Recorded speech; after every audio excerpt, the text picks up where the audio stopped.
Buen día a todos. Nosotros somos el equipo 1, conformado por Iram Gordoa, Guillermo de Alba, Julio Cureño y su servidor Mauricio Mena. En este video les vamos a explicar un poco sobre la situación problema del derrame de petróleo. Espero que este video sea de su agrado y que les sirva un poco de información. Hola, soy Guillermo de Alba. Hola, soy Julio. Hola, yo soy Iram. Primero debemos de hablar sobre qué es el petróleo. El petróleo es un aceite mineral que se encuentra por debajo de la superficie de nuestro planeta. Suele ser de color negro, aunque se puede encontrar de diferentes formas. Es extremadamente inflamable y se puede ocupar como combustible para vehículos, como iluminación en la industria química, entre otras cosas. Como bien se sabe, no es renovable porque, aunque se generan más, se tarda alrededor de 1 millón de años, por lo que realmente los carburos más presentes en el petróleo se encuentra el hexano, el ciclohexano, el tolueno, el metilciclopentano y el benceno. Aunque existen otros, estos son los más abundantes que existen en el petróleo. Las propiedades físicas y químicas de los hidrocarburos varían, depende de qué hidrocarburo estemos hablando, pero en promedio suelen ser que el punto de ebullición es bastante alto, el punto de fusión es bajo, son insolubles en agua, son extremadamente inflamables y todos son apolares. Las fuerzas intermoleculares se refiere a la interacción que existe entre las moléculas.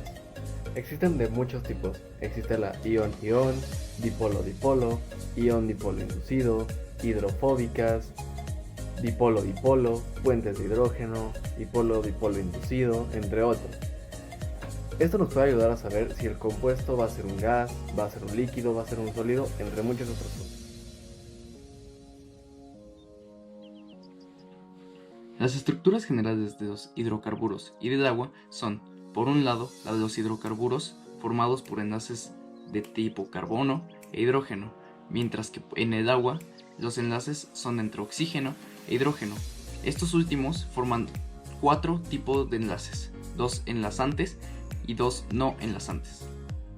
La configuración electrónica de los átomos involucrados en los compuestos más relevantes de los hidrocarburos y del agua son, por una parte, en los hidrocarburos el carbono, que tiene una configuración electrónica de 1s2, 2s2 y 2p2.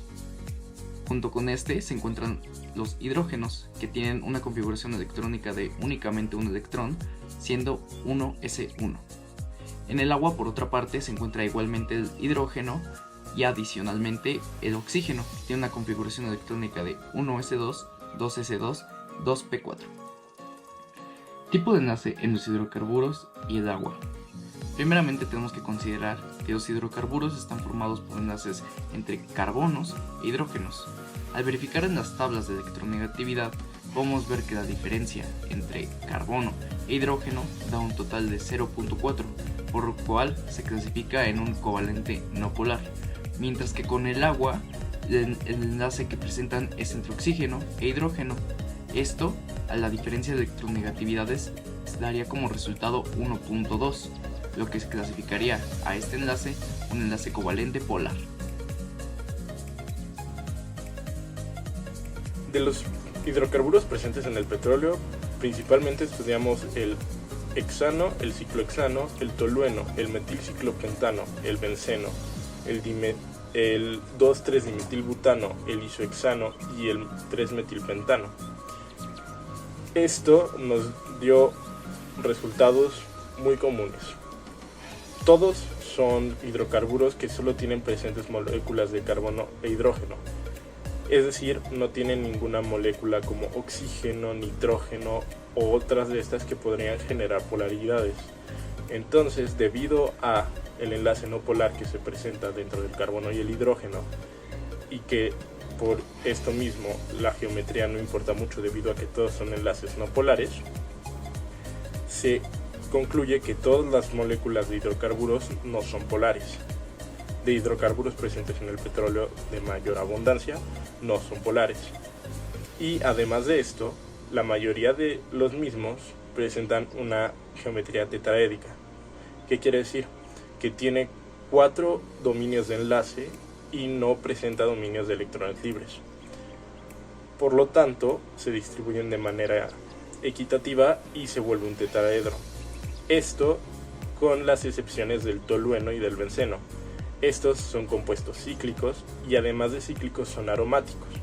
Esto implica que tienen enlaces dobles entre ciertos carbonos y estos carbonos al tener el enlace doble, pasan de una geometría tetraédrica a una geometría trigonal plana.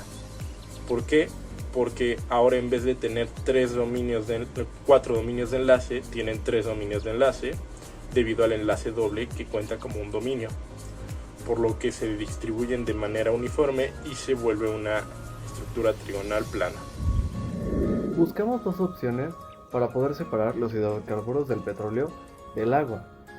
De estos dos que encontramos, el primero es una esponja absorbedora que se creó en Chicago, la cual, como su propio nombre lo dice, es una esponja que absorbe todos los hidrocarburos que puede tener el agua sin jalar el agua.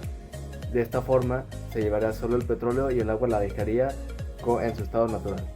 La segunda que encontramos es una membrana que crearon alumnos del MIT, la cual tiene pequeñas membranas, como su nombre lo dice, que jalan el petróleo y dejan el agua.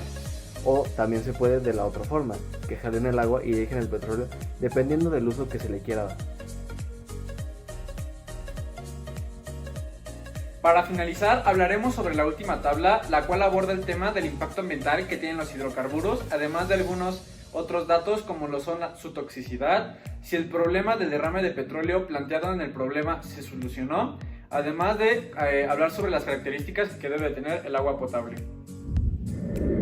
Para empezar abordaremos los dos primeros puntos de nuestra tabla, los cuales eran qué características debe tener el agua para que ésta sea potable y qué tan tóxicos son los hidrocarburos. Para lo del agua, hay que recordar que para que el agua sea potable tiene que tener tres características. Tiene que ser inodora, insípida e incolora. ¿A qué se refiere con esto? Que el agua en sí no tiene que tener ni sabor, ni olor, ni color. De lo contrario, significa que esta agua ya está contaminada con otras sales y no es completamente estéril. Por lo tanto, puede causar problemas para la salud. Y ahora, abordando el tema de la toxicidad de los hidrocarburos, estos podrían considerarse con una toxicidad media alta, ya que sus efectos son graves, pero solamente si se tienen un contacto continuo con estos. De lo contrario, con solo tocarlos o de solo olerlos, de primera instancia no causa ningún problema, pero a largo plazo su toxicidad incrementa, por lo que empieza a causar problemas al sistema nervioso en los seres humanos. Otro punto del cual es muy importante hablar y del cual nuestra tabla aborda el tema es sobre los derechos que tiene la comunidad para poseer agua potable. Para empezar, el abastecimiento de agua por persona debe ser suficiente y continuo para que cubra sus necesidades básicas y laborales. El agua tiene que estar completamente limpia, libre de sales para que las personas no se enfermen y haya ahora sí que daños hacia la salud de cada individuo. Y además el Estado debe proporcionar todas estas medidas para que cada persona del país o de la comunidad a la que pertenece tenga derecho a esta. Ahora vamos a retomar un poco el tema de nuestro problema principal y de nuestro reto, el cual es el derrame de petróleo ocurrido en el río San Juan, en el estado de Nuevo León.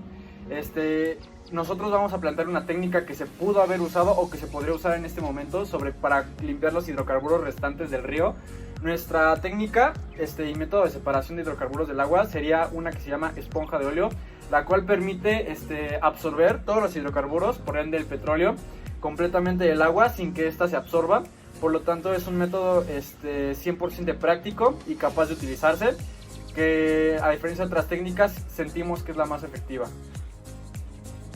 Ahora vamos a lo principal del tema, lo cual es si el problema del derrame de petróleo en el río San Juan se pudo solucionar. Lamentablemente no. El día 16 de agosto del 2020 es lo más reciente que pudimos encontrar de información acerca de este tema. Una televisora entrevistó a un grupo de campesinos que dependen de este río para su riego y al parecer el gobierno no ha hecho nada, no ha limpiado completamente el río, ya que ellos comentan que cada que llueve ellos le llaman batido, se hace un batido entre lodo, petróleo y agua residual que queda en el río. Por lo tanto, esto afecta a sus cultivos y el gobierno no les ha dado una indemnización desde entonces. Por lo tanto, el estado del río actualmente se encuentra deteriorado, está muy contaminado, el problema no se ha resuelto y las acciones que se tomaron únicamente los campesinos comentaron que el gobierno únicamente cercó al principio los hidrocarburos, pero con el paso de los años se volvió a derramar, no lo limpiaron bien y el río sigue en pésimas condiciones.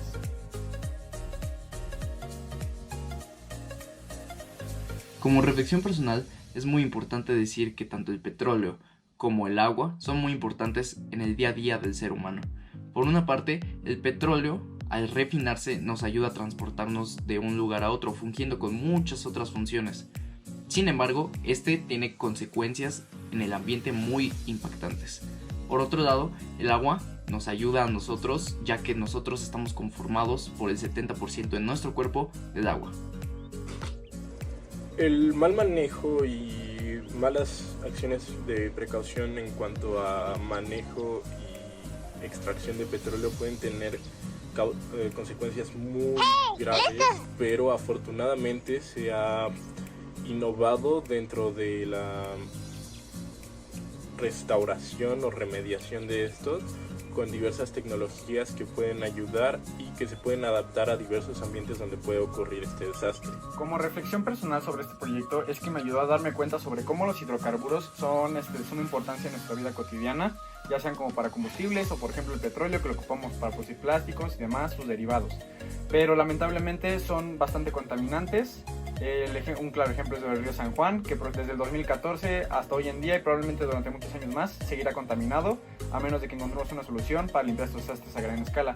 La buena noticia es que ya gracias a las nuevas tecnologías que poseemos, como la esponja de óleo, podemos ir limpiando poco a poco estos desastres de una forma más eficaz, más rápida y más fácil de producir este tipo de materiales para que los desastres sean mejor controlados y el ambiente ya no se vea tan afectado por la producción de hidrocarburos, que espero que en un futuro su producción baje y encontremos otra forma de producir energías. Después de investigar un poco más sobre el derrame que hubo, puedo decir que deberíamos de buscar la forma de disminuir el uso de este material, ya que aunque sí puede llegar a ser algo eficiente, tiene muchos riesgos y genera un gran impacto en el ambiente, por lo que deberíamos de buscar nuevas y mejores formas de generar electricidad y generar todo lo que hace el petróleo con mejores cosas, ya que necesitamos ayudar a nuestro planeta.